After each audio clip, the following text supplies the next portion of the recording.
Order! Order! You are an incorrigible delinquent at times. Behave yourself, man!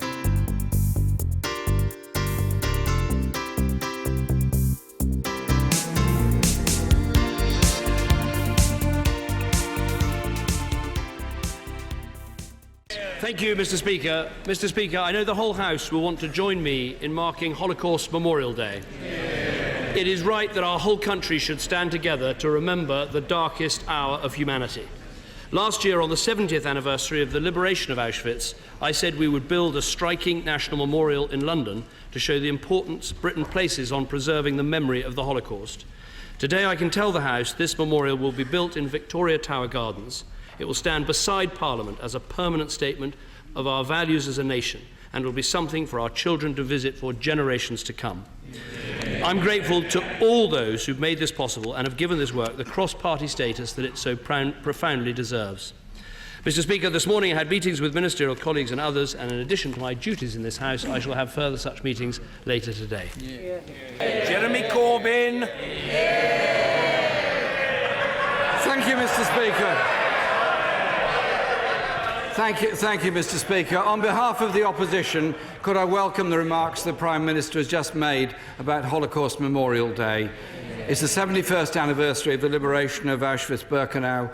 We have to remember the deepest, darkest days of inhumanity that happened then and the genocides that have sadly happened since, and educate another generation to avoid those for all time in the future. I thank the Prime Minister for what he said.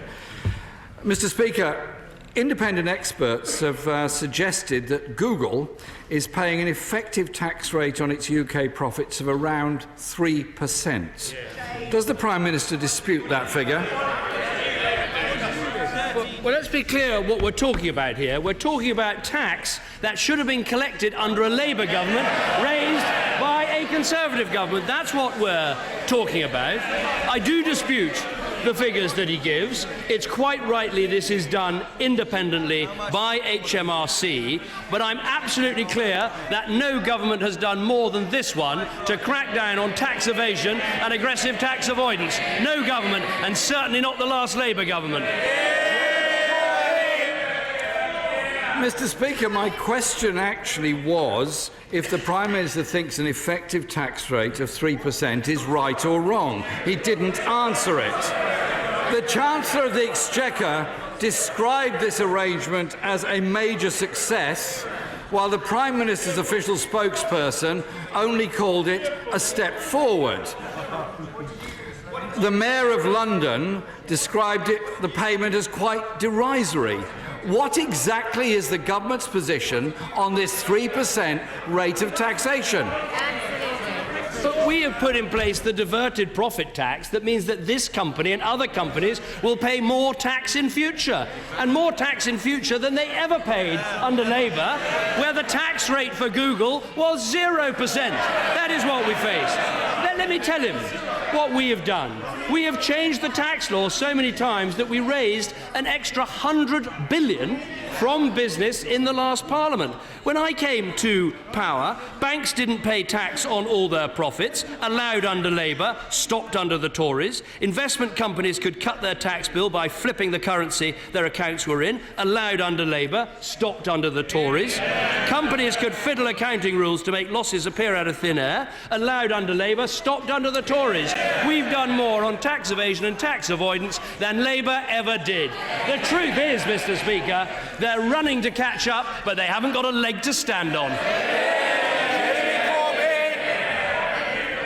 Mr. Speaker, it was under a Labour government that the inquiries were begun into Google, and in addition, as a percentage of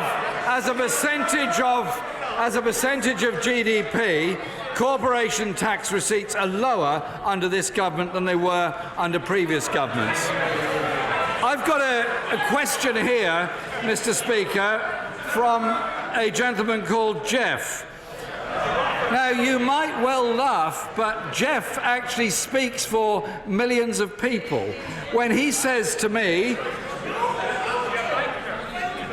can you ask the Prime Minister if as a working man of over 30 years, whether there is a scheme which I can join that pays the same rate of tax as Google and other large corporations. What does the Prime Minister say to Jeff? Well, what I say to Jeff is that his taxes are coming down under this government and Google's taxes are going up under this government. Let me say to the right honourable gentleman, something he just said in his last question was factually inaccurate. He said corporation tax receipts have gone down. They've actually gone up by 20% under this government because we've got a strong economy with businesses making money, employing people, investing in our country and paying taxes into the exchequer. And let me say to him, if, like me, he's genuinely angry about what happened to Google under Labour, can I tell him a few people he could call? Maybe he should start by calling Tony Blair. You can get him at JP Morgan. Call Gordon Brown. Apparently you can get him at a Californian bond dealer called PMCO. He could call Alistair Darling. I think he's at Morgan Stanley, but it's hard to keep up. Those are the people to blame for Google not paying their taxes. We're the ones who got them to pay.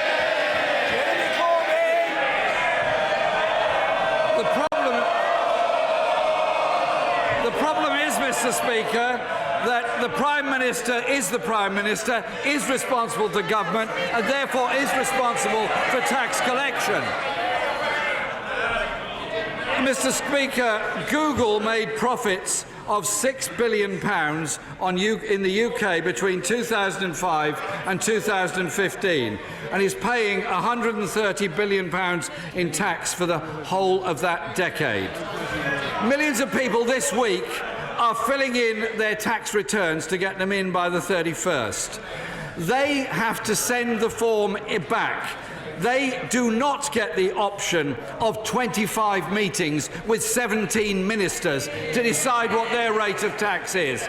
Many people going to their HMRC offices or returning them online this week will say this: why is there one rule for big multinational companies and another for ordinary small businesses and self-employed workers?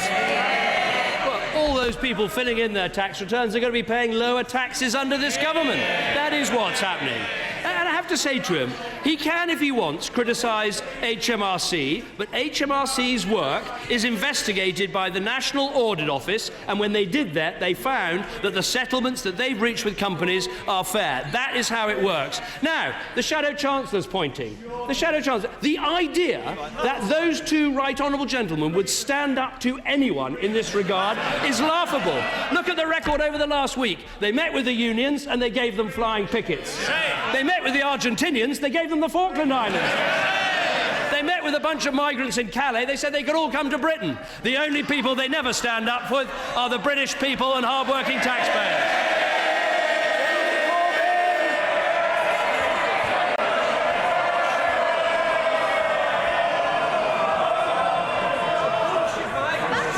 Mr. Speaker, we've had no answers on Google.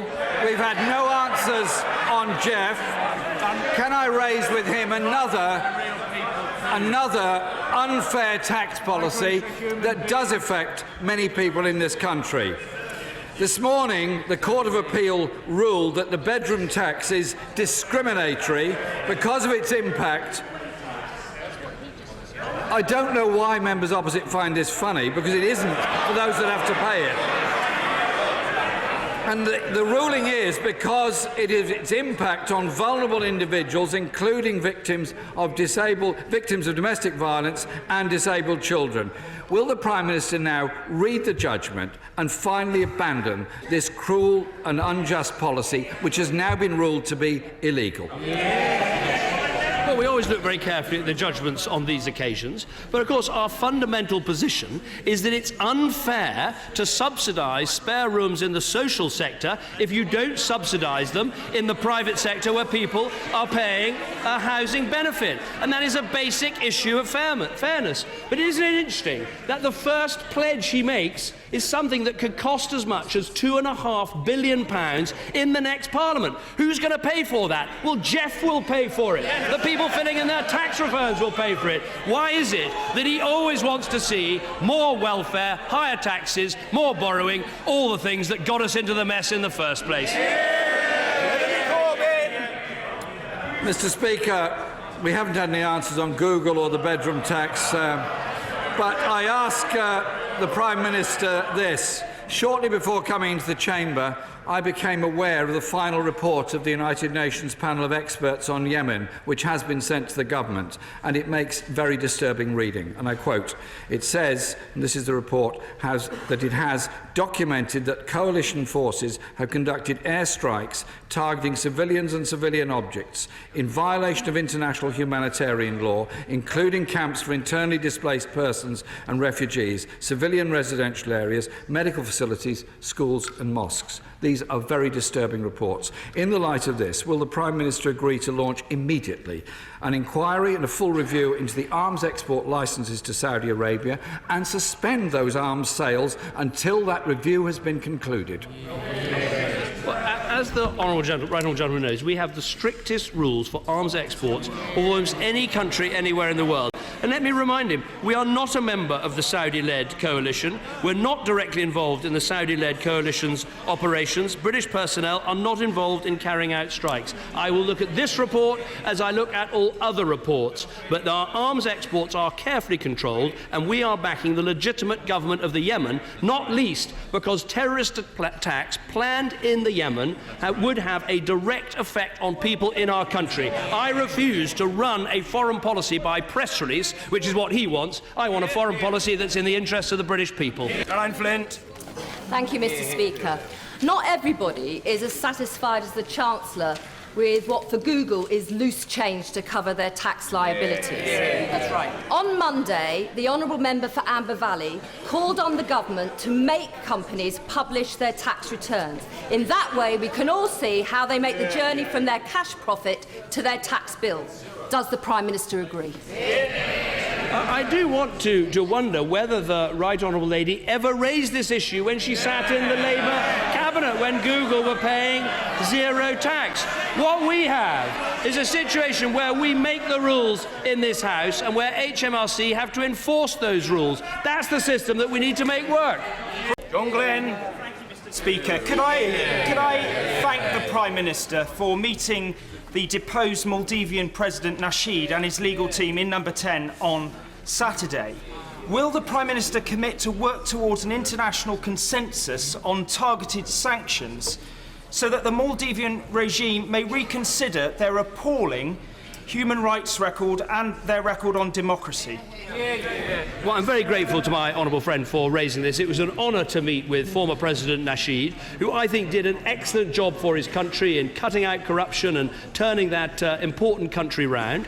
He suffered terribly by being in prison, and it's good that he's able to get out to seek medical treatment. But we want to see a change in behaviour from the Maldivian government to make sure that political prisoners are set free. And yes, we are prepared to consider targeted action against individuals if further progress isn't made. Let us hope that the diplomatic efforts, including by the Commonwealth Action Group, will lead to the changes we want to see. But Britain and our allies, including Sri Lanka and India, are watching the situation very closely. Order! That's all, folks.